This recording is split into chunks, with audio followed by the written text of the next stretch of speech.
Welcome to Astounding Stories of Space and Time. I'm Mordell, reading The Skylark of Space by E. E. Smith. Chapter 8. Seaton and Crane spent some time in developing the object compass. They made several of them, mounted in gimbals on super shock-proof jeweled bearings. Strictly according to Seaton's theory, the instruments were of extreme sensitivity, the one set on the smallest object at the greatest distance, a tiny glass bead at 3,000 miles, registering a true line in less than 1 second. Having solved the problem of navigation, they made up graduated series of explosive bullets, each one matching perfectly its standard .45 caliber counterpart. They placed their blueprints and working notes in the safe as usual, taking with them only those dealing with the object compass and the explosive bullet, on which they were still working. They cautioned Shiro and the 3 guards to watch everything closely until they got back. Then they set out in the helicopter to try out the new weapon in place where the explosions could do no damage. It came fully up to expectations.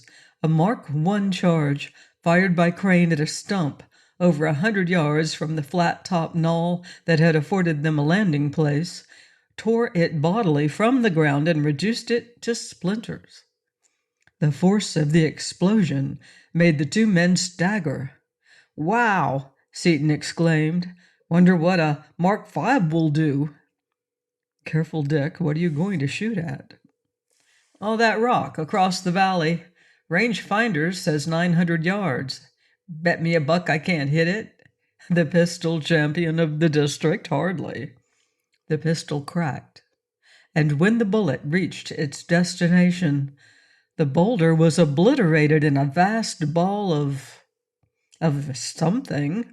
It was not exactly nor all flame. It had none of the searing, killing, unbearable radiance of an atomic bomb.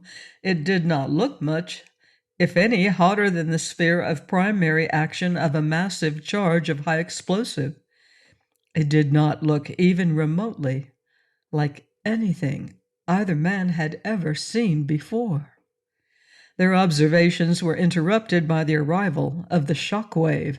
They were hurled violently backward, stumbling and falling flat. When they could again keep their feet, both stared silently at the tremendous mushroom-shaped cloud, which was hurling itself upward at an appalling pace and spreading itself outward almost as fast. Crane examined Geiger and scintillometer, reporting that both had continued to register only background radiation throughout the test. Seaton made observations and used his slide rule. "Can't do much from here right under it, but the probable minimum is 97,000 feet and it's still boiling upward. We'll be totally jiggered." Both men stood for minutes, awed into silence by the incredible forces they had loosed. Then Seaton made the understatement of his long life. "I don't think I'll shoot a Mark 10 around here." "Haven't you done anything yet?" Brookings demanded. "I can't help it, Mr. Brookings," Perkins replied. "Prescott's men are hard to do business with." "I know that, but surely one of them can be reached." "Not at 10, that was your limit. 25 or no dice." Brookings drummed fingers on a desk. "Well, if we have to," and wrote out an order on the cashier for $25,000 in small to medium bills. "I'll see you at the cafe tomorrow at 4 o'clock. The place referred to was the Perkins Cafe, a restaurant on Pennsylvania Avenue.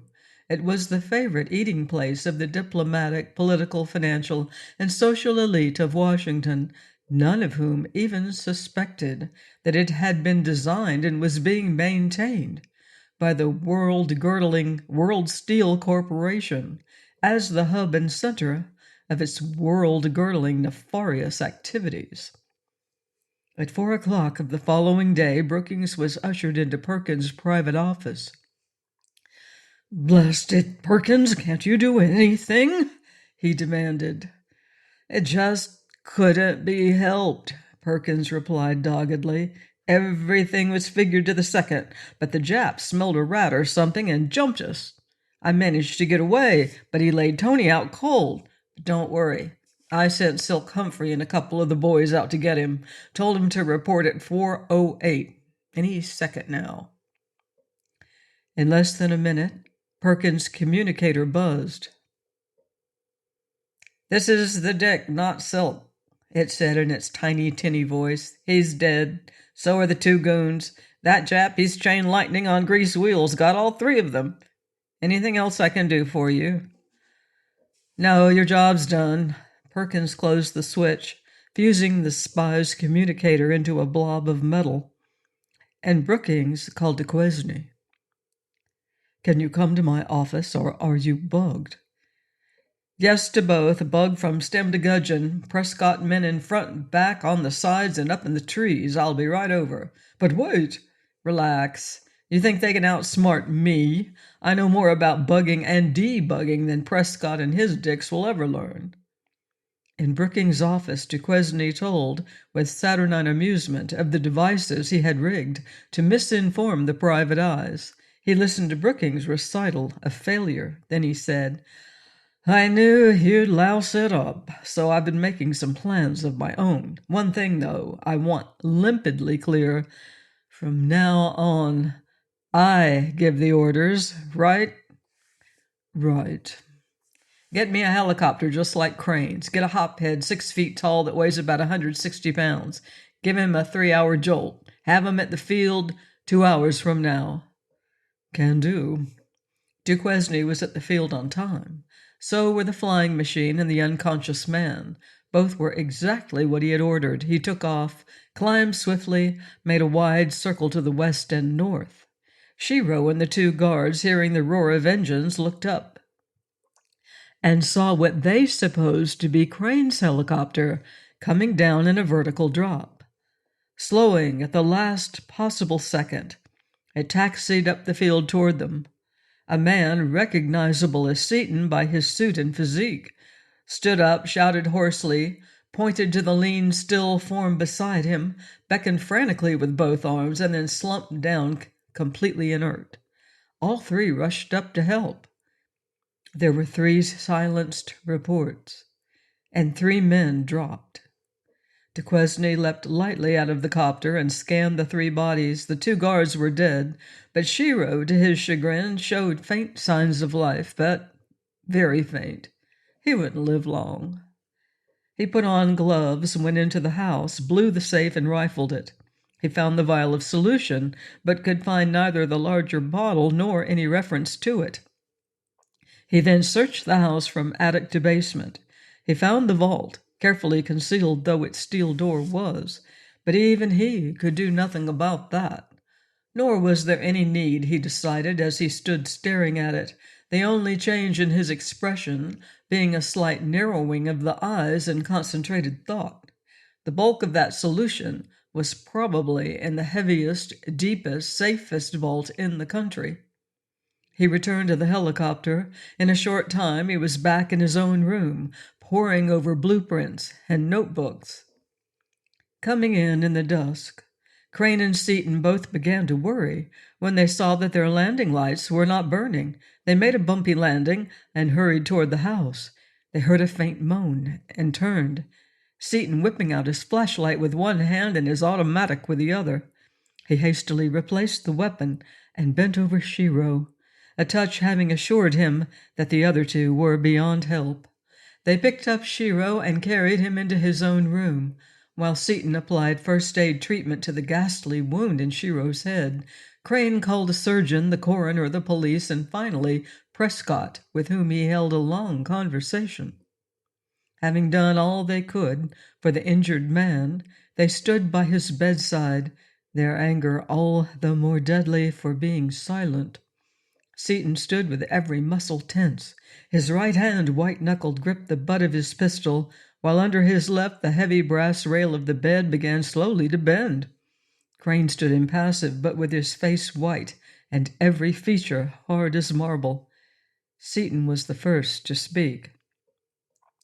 "Mart," he gritted, husky with fury, "a man who could leave another man dying like that ain't a man at all. He's a thing. I'll shoot him with the biggest charge we've got. No, I won't either. I'll take him apart with my bare hands." "We'll find him, Dick." Crane's voice was low, level, and deadly. "That is one thing money can do." The tension was relieved by the arrival of the surgeon and his nurses, who set to work with the deftness and precision of their highly specialized crafts. After a time, the doctor turned to Crane. "Merely a scalp wound, Mr. Crane. He should be up in a few days." The police, Prescott, and the coroner arrived in that order.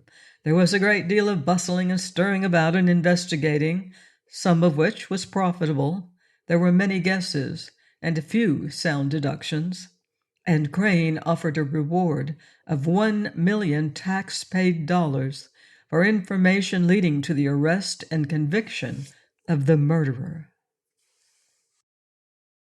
Please join me next time for more danger and intrigue in The Skylark of Space by E. Smith, here on Astounding Stories of Space and Time. In the meantime, watch the skies.